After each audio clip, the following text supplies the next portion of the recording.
In the United States in 2021, 156 years after the abolition of slavery, the average wealth of black households is only 11% that of the average white household. In the UK, only 20% of black families own homes compared to 68% of their white counterparts. This economic reality is just one of the many injustices faced by black people in the West on a daily basis. While movements such as Black Lives Matter have drawn attention to the number of black people killed in police custody, from Eric Garner and Trayvon Martin to Breonna Taylor and George Floyd, the fight against discrimination remains an ongoing uphill battle. But it's also true that there have been several great moments of progress over the last 150 years. The civil rights movement from 1954 to 1968 is the prime example. Through direct action and civil disobedience, civil rights activists succeeded in bringing an end to the official segregation, legal discrimination, and minority disenfranchisement in the United States. These changes may not have washed away the stain of racism on American society, but they did change everyday life for African Americans. They were now ostensibly equal before the law. But not all of black society in the US supported the civil rights movement. One black activist in particular campaigned against it, not because he thought it was too radical, but because he thought it wasn't radical enough. I'm Luke Pierce, and this is the Radical History Channel, where we tell the stories of the people and campaigns who fought for the rights and freedoms of today. When the American Civil War ended in 1865, things were looking up for black Americans. Lincoln issued the Emancipation Proclamation, and the Reconstruction Amendment swiftly followed, the first of which, the 13th Amendment, brought an end to slavery in the United States. 4 million enslaved black people were freed. When the 14th and 15th Amendments enshrined citizenship and voting rights regardless of race, African Americans became equal before the law. But the promise of these amendments was never fulfilled. It wasn't long before state laws and federal courts ushered in a new era of racial discrimination and segregation. For decades after the end of slavery, the South in particular was mired in racism and inequality. Separate but equal might have been the motto of racist America, but the equal part was a lie. Throughout the 20th century, African Americans campaigned for an end to racist laws, segregation, and black disenfranchisement. The National Association for the Advancement of Colored People was set up in 1909 to fund lawsuits against racist state legislatures. In 1917, the Supreme Court ruled in Buchanan v. Worley that state and local governments couldn't stop the sale of property to black people in white neighborhoods, which brought an end to officially sanctioned residential segregation. And in 1954, in the landmark Brown v. Board of Education, the Supreme Court ruled that racial segregation in public schools was unconstitutional. But the Supreme Court's rulings were frequently undermined. After Brown v. Board, many white public schools chose to close rather than integrate, and several white private schools sprung up in their place. Most of American life was still deeply segregated by the mid-1950s, when what we know as the civil rights movement really began.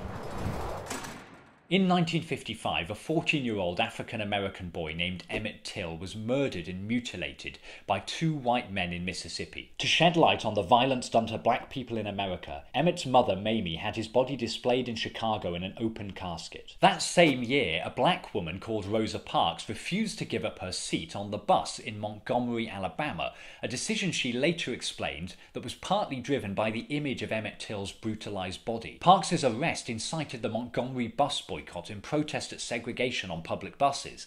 After a year of direct action, segregation on Montgomery buses was ruled unconstitutional in 1956. The civil rights movement was underway, and it swiftly found an inspiring leader, a young pastor from Georgia. Martin Luther King Jr. was the son of a Baptist minister in Atlanta. He was in his 20s and at the beginning of his own ministry when he became a prominent civil rights leader. Following the arrest of Rosa Parks in 1955, the young King was persuaded to lead the Montgomery bus boycott when nobody else wanted the role. In 1957, he helped to set up the Southern Christian Leadership Conference to mobilize the power and influence of black churches in favor of civil rights. In 1958, King published Stride Towards Freedom, where he outlined his theories of non-violence, a philosophy aimed at winning over one's opponents rather than intimidating or attacking them. Real progress was on the horizon for the civil rights movement, but not everyone was happy. There were those who called for an entirely different approach, and even accused King of appeasing the white power structure. Malcolm Little was born in Omaha in 1925. Little's childhood was a stark contrast to Martin Luther King's. While King had a relatively stable upbringing as a son of a respectable local pastor, Little had it tough. His family home was burned down by white supremacists, and when he was 6, his father was murdered. Little ended up in foster care and eventually dropped out of school in 1941. He became involved in drug dealing and went to prison in New York for burglary in 1946. During his 6 years in prison, Malcolm Little started to go by the name Malcolm X. The X symbolised the true African family name that had been erased and replaced with Little when his ancestors were enslaved. X also converted to the Nation of Islam, a radical black separatist group which maintained, among other things, that black people were superior to white people and that whites were devils. The Nation of Islam forbade its members from voting or from participating in the political process, precisely what civil rights campaigners such as Martin Luther King were fighting for. Once he was out of prison in 1952, X quickly rose up the ranks of the Nation of Islam. He was known for his mesmerising ability as a speaker. He even persuaded boxing champion Muhammad Ali to join the movement. While King and civil rights campaigners were fighting for integration in American society, X and the Nation were campaigning for deeper segregation. X even met Ku Klux Klan leaders to discuss their shared aim that black people and white people should live separately. As X and the Nation grew more and more well known across America, civil rights groups like the NAACP denounced them as black supremacists and violence seekers.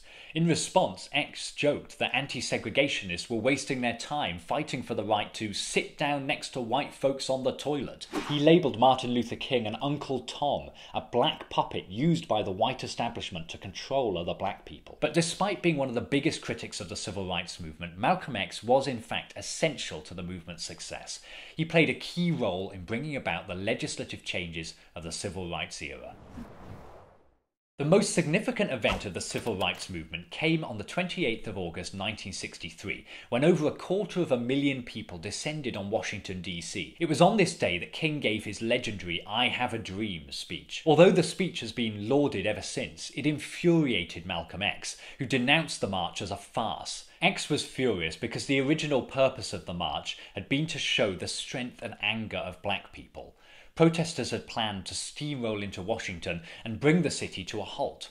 Knowing what was planned, the establishment panicked, and respectable civil rights leaders were called in to contain and dilute the anger of the protesters. X berated Martin Luther King and others for, as he saw it, selling out and subverting the militant objectives of the original marchers. According to X, with King in charge, the march ceased to be angry, it ceased to be hot, it ceased to be uncompromising. Why, it even ceased to be a march. It became a picnic, a circus. X ridiculed King's speech. Whoever heard of angry revolutionists swinging their bare feet together with their oppressor in lily pad park pools with gospels and guitars and "I Have a Dream" speeches? In response, King called X bitter, violent and demagogic, and declared his philosophy antithetical to that of the civil rights movement. Malcolm X publicly broke with the Nation of Islam in March 1964. He turned his back on the aggressive rhetoric he'd previously espoused. "I did many things as a Muslim that I'm sorry for now," he said. "I was a zombie then, I was hypnotized." X founded the Organization of Afro-American Unity to defend the human rights of black people in America. X still believed in the self-determination of African Americans, but he no longer called for separatism and segregation. He declared his intention to work with civil rights leaders rather than against them. His views were still conflicted with those of Martin Luther King. While King envisioned black Americans participating in the American dream, X wanted no part in what he termed the American nightmare. When King preached that we will meet the forces of hate with the power of love, Malcolm retorted, "You don't have a revolution in which you love your enemy. You don't have a revolution in which you are begging the system of exploitation to integrate you into it." For X, the system couldn't be changed. It had to be overthrown.